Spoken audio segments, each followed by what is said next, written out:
Desde la Fundación Universitaria del Área Andina, con sede en Pereira, y desde el Programa de Derecho y Ciencias Jurídicas, presentamos la historia del Imperio de los Incas, un trabajo realizado para la asignatura Historia del Derecho, bajo la coordinación de la docente Astrid Milena Calderón.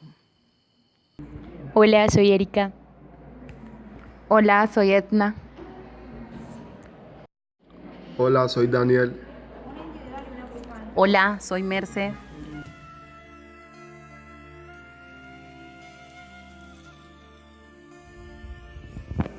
La historia de los incas está llena de leyendas y misterio. En este video vamos a conocer la epopeya de este pueblo, que dominó una enorme región. A continuación, los llevaremos a conocer la historia del pueblo inca, su ubicación geográfica, su sistema social y sistema jurídico, y el gran legado que este imperio le dejó a la humanidad. En la mayor cordillera del continente americano y una de las más importantes del mundo, con un promedio de 4.000 metros de altura, se encuentra la imponente cordillera de los Andes, la cual recorre desde la Amazonía hasta el mar, desde Colombia hasta Chile, atravesando a Argentina, Ecuador, Bolivia y Perú. Aquí se desarrollaron varios pueblos, varias culturas, pero uno que se destacó entre todos fue el pueblo inca, o mejor llamado el Gran Imperio Inca.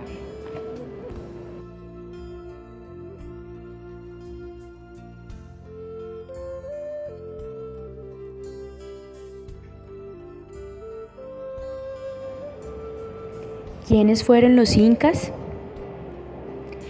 Cuenta la leyenda que Inti, el dios Sol, le pidió a su hijo Ayarmanco que se encargara de venir a la tierra a civilizar a los seres humanos.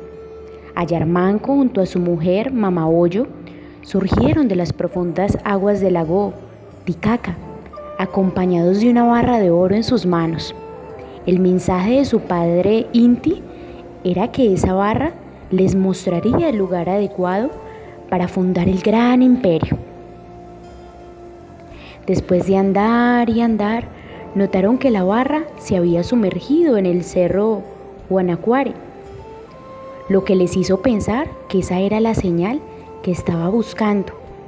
Y fue entonces cuando fundaron la ciudad de Cusco, la cual fue el centro del imperio y cuyo significado quiere decir el ombligo del mundo. Los incas fueron un gran imperio y una cultura precolombina que se desarrolló en la zona andina. Los incas eran politeístas, pero tuvieron como dios principal al sol, simbolizado por el inca o gobernador. El idioma oficial fue el quechua, pero los pueblos conquistados podían emplear su dialecto para comunicarse. La economía incaica se basaba en la agricultura. Sus cultivos principales eran la papa y el maíz, aunque también sembraban otras variedades de vegetales, como los porotos, zapallos, calabazas, quinoa, algodón, maní y guayaba. La ganadería estaba constituida por llamas y otros animales que, además de otorgar productos como la leche, carne y lana, eran empleadas para el transporte. A pesar de la extensa red de caminos que atravesaban por todo el imperio incaico, el comercio no tuvo un gran desarrollo. No se conocía la moneda, por lo que la manera en que se pagaba era mediante el trabajo o el trueque. Por su parte, la función del inca gobernador era la de organizar a la población para la obtención de los recursos, la celebración de los rituales, el establecimiento de alianzas y la declaración de guerra. Conozcamos un poco de la historia del pueblo inca. El Estado inca fue la organización política, económica militar y cultural más extensa del continente americano.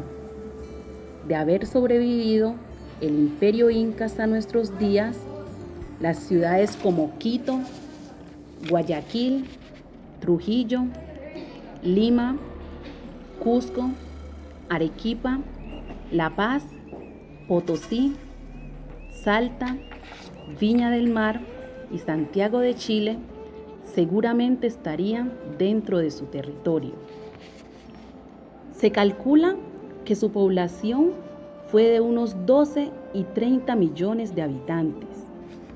La red de camino construido fue cerca de unos 20.000 kilómetros.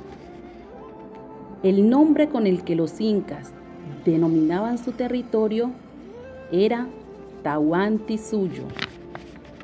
Cusco fue el centro político y ceremonial del Estado Inca. El Imperio Inca fue efímero con relación a otros imperios.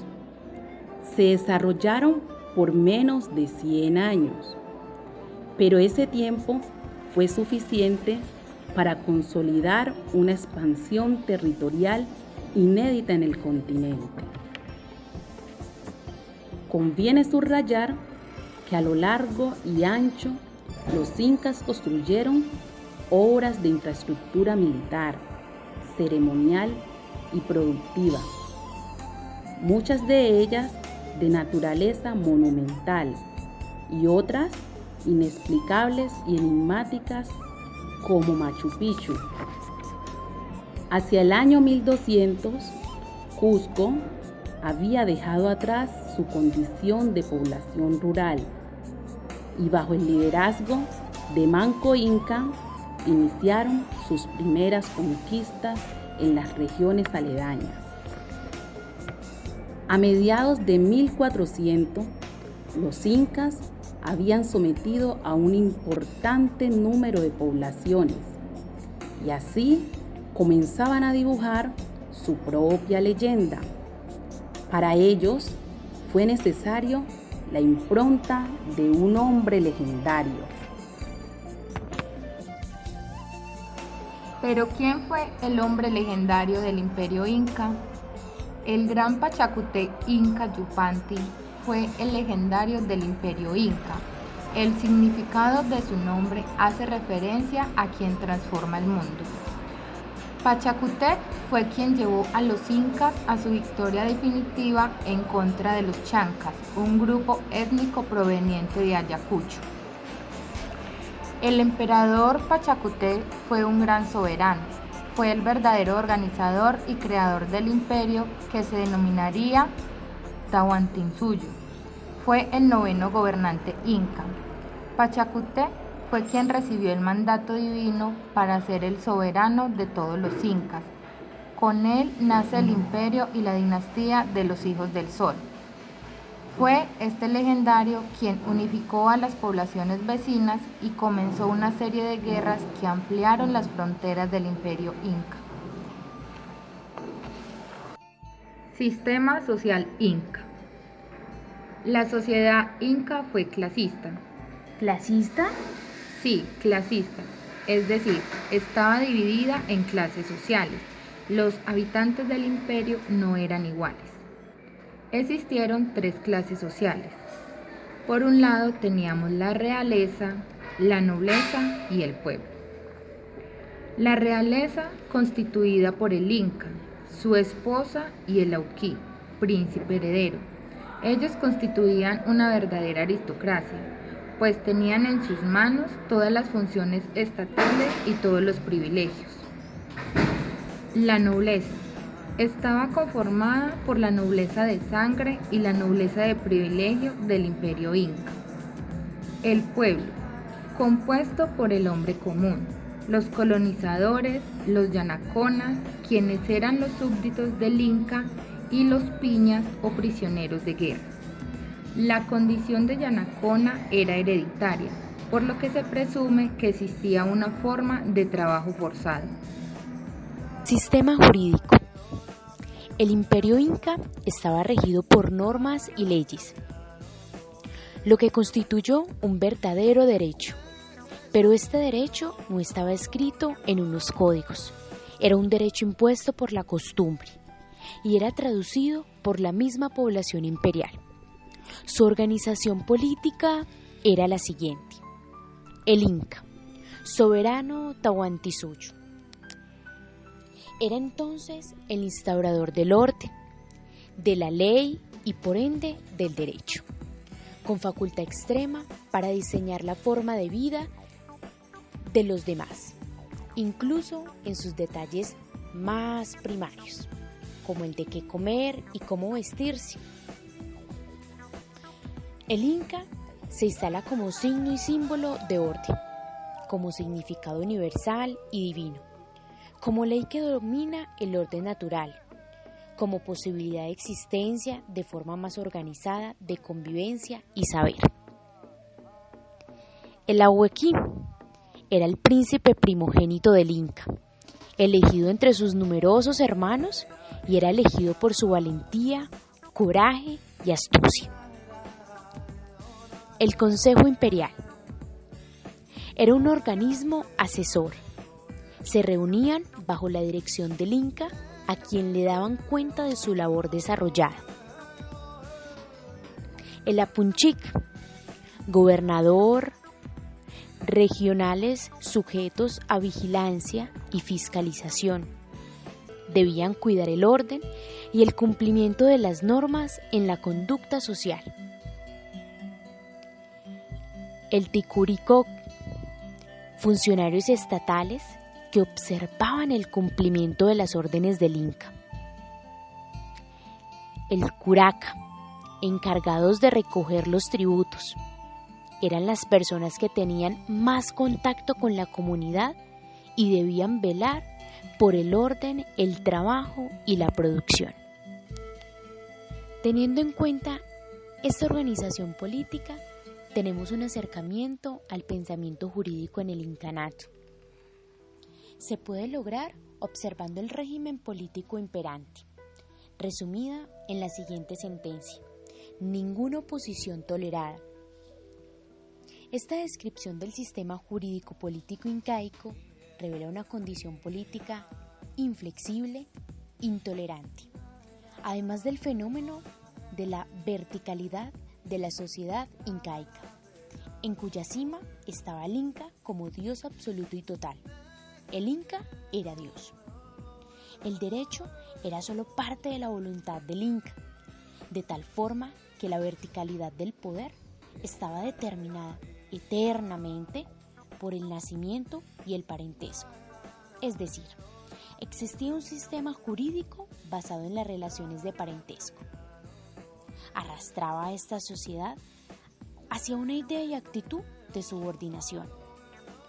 Para la etnia inca, primaba ante todo la subordinación política encaminada a la producción de rentas estatales, en medio de un extraordinario ordenamiento social, de tal manera que a cualquier infracción la reputaba como delito público, basándose en viejas costumbres y tradiciones de Taipicalá.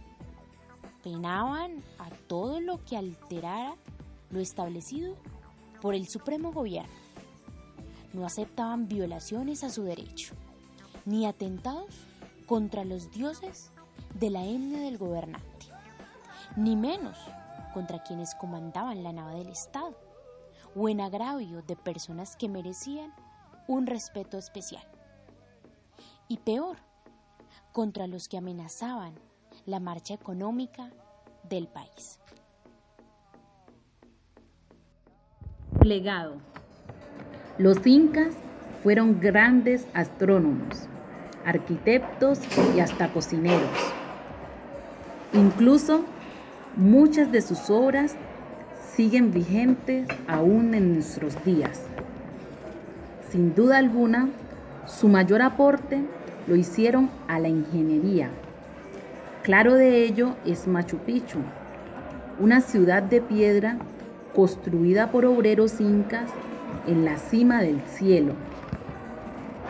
Machu Picchu, considerada como la ventana al pasado, permaneció oculta ante los ojos del mundo por más de 3 siglos. La arquitectura incaica es la más importante de las arquitecturas precolombinas en América del Sur. Los sabios constructores incaicos esculpían en piedras sus mayores obras de arte. Edificaron eternas creaciones llenas de vida y con un profundo respeto por el medio ambiente que los rodeaba y acogía. La capital del Imperio Inca, Cusco, todavía contiene muchos buenos ejemplos de la arquitectura inca.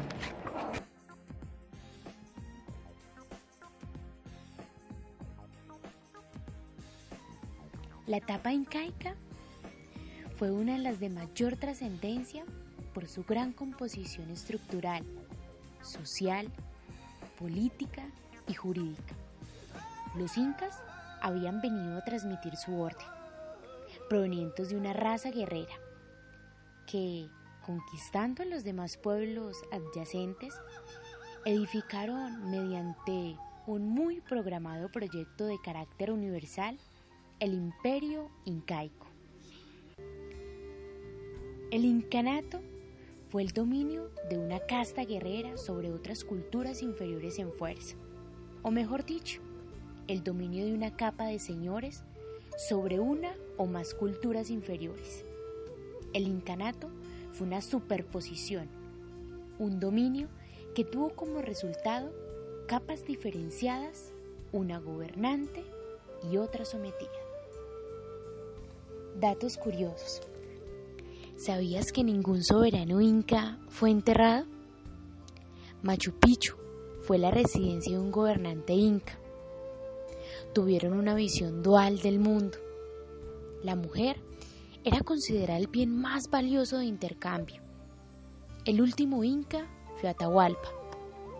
El inca se cubría el cuerpo con polvo de oro y entraba a lavarse en las aguas del lago Titicaca, en donde el oro se perdía en las profundidades. Adoraban al sol, por eso los sacerdotes eran buenos astrónomos.